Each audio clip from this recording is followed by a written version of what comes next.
semuanya, perkenalkan nama saya Yosi Kristen Shanturi dengan NIM 2419 1060 1026 dari kelompok 4. Perkenalkan, nama saya Velda Filia Kalista dengan NIM 2419 1060 1032. Halo semuanya, perkenalkan nama saya Nufa Claudia Kasanova dengan NIM 2419 1060 1030. Nama saya Rosat Mansuri dengan NIM akhir 50. Di video kali ini kelompok 4 bakal ngejelasin tentang hidrokarbon. Saat kita memasak, dapat terjadi pencemaran udara, di mana pembakaran yang tidak sempurna dapat melepaskan senyawa hidrokarbon ke udara. Tapi, apa sih senyawa hidrokarbon itu? Menurut International Union of Pure and Plant Chemistry atau IUPAC, senyawa hidrokarbon adalah senyawa yang terdiri hanya dari hidrogen dan karbon. Senyawa ini menjadi dasar untuk pembentukan berbagai macam senyawa organik yang dapat membentuk berbagai struktur seperti rantai lurus, bercabang, maupun rantai cincin. Selain itu, senyawa ini dapat terbentuk dari berbagai macam bahan bakar fosil seperti bensin dan juga gas alam. Baik, selanjutnya adalah karakteristik dari hidrokarbon, yaitu untuk karakteristik yang pertama, hidrokarbon tersusun dari unsur karbon dan hidrogen. Untuk atom karbon sendiri adalah C dan atom hidrogen adalah H. Senyawa ini banyak berasal dari bahan bakar fosil seperti bensin, solar, dan gas alam. Selanjutnya, mudah menguap atau volatil. Hidrokarbon banyak yang diantaranya memiliki sifat mudah menguap sehingga mudah masuk ke atmosfer sebagai gas atau uap. Karena itu, hidrokarbon sering menjadi bagian dari VOC di udara. Selanjutnya, hidrokarbon mudah terbakar. Hidrokarbon sendiri bersifat mudah terbakar karena mengandung energinya yang tinggi. Pembakaran bahan bakar kendaraan dan industri itu merupakan sumber utama pelepasan hidrokarbon ke udara. Selanjutnya, hidrokarbon sendiri reaktif di atmosfer. Reaksi ini dapat membentuk oksidan fotokimia seperti ozon troposfer yang menjadi komponen smog fotokimia. Selanjutnya, beberapa dari hidrokarbon bersifat toksik atau karsinogenik. Salah satunya adalah hidrokarbon aromatik. Hidrokarbon aromatik dapat berbahaya bagi kesehatan manusia dan berpotensi menyebabkan kanker. Selanjutnya, hidrokarbon dapat berasal dari sumber alam ataupun manusia, yaitu untuk dari sumber alam sendiri itu bisa dari kebakaran hutan, proses biologis, terus untuk sumber dari antropogenik sendiri dari kendaraan motor, industri, dan pembakaran bahan bakar lainnya. Dari mana asalnya sumber dari hidrokarbon? Nah, sumber dari hidrokarbon dapat berasal dari alam dan juga antropogenik atau berasal dari manusia. Untuk yang pertama yaitu sumber dari alam dapat dihasilkan melalui minyak dan juga gas bumi. Nah, hidrokarbon terbentuk dari sisa organisme laut dan tumbuhan berubah yang telah mati jutaan tahun yang lalu. Nah, bangkai dari organisme ini kemudian mengendap di dasar laut atau rawa yang selanjutnya tertutup oleh lapisan sedimen. Nah, selama jutaan tahun tersebut, tekanan yang tinggi dan juga panas bumi antara 50 sampai dengan 150 derajat Celcius mengubah material organik tersebut menjadi minyak dan gas bumi. Kemudian sumber alam berikutnya yaitu dari gunung berapi. Nah, magma di perut bumi mengandung gas metana dan hidrokarbon ringan lainnya yang terperangkap akibat tekanan tinggi. Kemudian saat gunung meletus, tekanan akan turun drastis dan gas-gas akan menyembur ke atmosfer, yang kemudian akan menyebabkan penurunan kualitas udara di sekitar. Kemudian selanjutnya sumber hidrokarbon dari aktivitas manusia, yaitu dari kendaraan bermotor. Nah, kendaraan bermotor ini menyumbang hidrokarbon terbesar dari aktivitas manusia. Di dalam mesin, bahan bakar bercampur udara dan dinyalakan oleh busi. Karena keterbatasan oksigen atau waktu pembakaran yang singkat, maka prosesnya tidak sempurna yang kemudian mengakibatkan sebagian bahan bakar tidak habis terbakar dan keluar sebagai hidrokarbon melalui knalpot.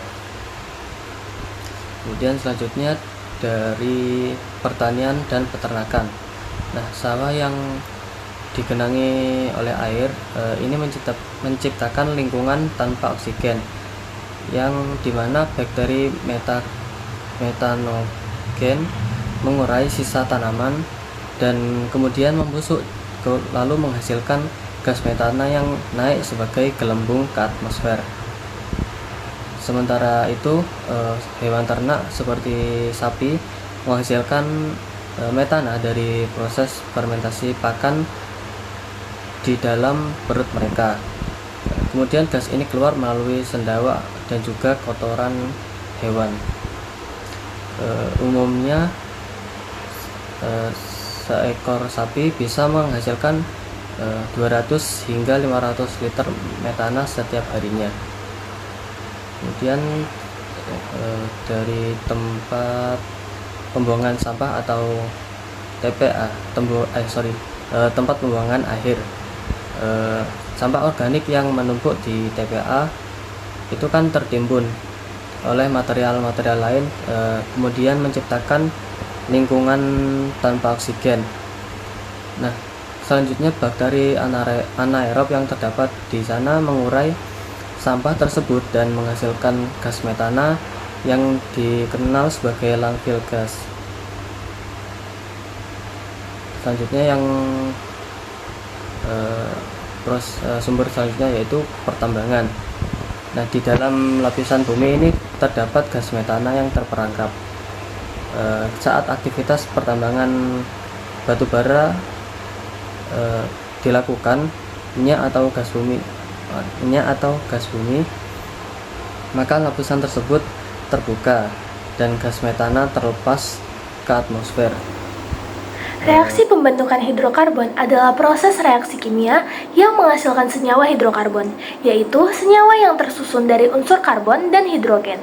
Reaksi ini dapat terjadi melalui berbagai mekanisme kimia, terutama pada proses pembakaran bahan bakar atau reaksi oksidasi, di mana molekul bahan bakar mengalami pemecahan dan pembentukan kembali, sehingga menghasilkan berbagai senyawa hidrokarbon. Salah satu contoh pembentukan hidrokarbon terjadi pada proses pembakaran bahan bakar di dalam mesin kendaraan bermotor.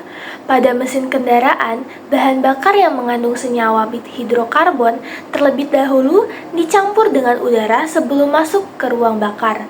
Di dalam ruang bakar tersebut, terjadi reaksi kimia antara oksigen dari udara dengan senyawa hidrokarbon dari bahan bakar, sehingga menghasilkan energi yang digunakan untuk menggerakkan piston. Proses pembakaran tidak terjadi secara sempurna akibat berbagai faktor, seperti perbandingan udara dan bahan bakar dan kondisi mesin. Akibat pembakaran yang tidak sempurna tersebut, sebagian hidrokarbon tidak terbakar secara sempurna sehingga ikut keluar bersama gas buang kendaraan dalam bentuk emisi hidrokarbon atau HC. Contoh reaksi dari pembakaran tidak sempurna adalah ketika 2 molekul metana bereaksi dengan 3 molekul oksigen menghasilkan karbon monoksida dan air. Selain melalui proses pembakaran, pembentukan hidrokarbon juga dapat terjadi melalui reaksi fotokimia di atmosfer. Berdasarkan jurnal Photochemical Reaction in the Atmosphere, reaksi fotokimia terjadi ketika polutan primer di udara bereaksi akibat energi radiasi matahari, terutama sinar ultraviolet. Dalam proses ini, senyawa hidrokarbon di atmosfer dapat bereaksi dengan radikal bebas seperti radikal hidroksil atau OH, sehingga membentuk berbagai senyawa organik baru. Reaksi tersebut menghasilkan radikal peroksi yang kemudian berperan dalam pembentukan polutan sekunder seperti ozon atau O3 dan peroxyl nitrates atau PAN yang merupakan komponen utama pembentukan kabut asap fotokimia di daerah perkotaan. Lalu, bagaimana sih solusinya?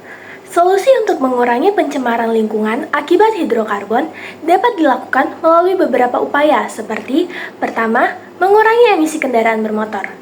Kendaraan bermotor merupakan salah satu sumber utama hidrokarbon di udara. Penggunaan teknologi pengendalian emisi seperti catalytic Konverter pada kendaraan dapat membantu mengubah hidrokarbon yang belum terbakar menjadi senyawa yang lebih aman seperti karbon dioksida atau CO2 dan air atau H2O. Kedua, menggunakan bahan bakar yang lebih ramah lingkungan. Penggunaan bahan bakar yang lebih bersih seperti gas alam atau bahan bakar dengan kadar sulfur rendah dapat menurunkan emisi hidrokarbon dan polutan lainnya di udara. Dan yang ketiga, penghijauan dan penanaman pohon. Tanaman dapat membantu menyerap beberapa polutan udara dan meningkatkan kualitas udara di lingkungan sekitar. Sekian dari video kelompok 4, terima kasih telah menonton.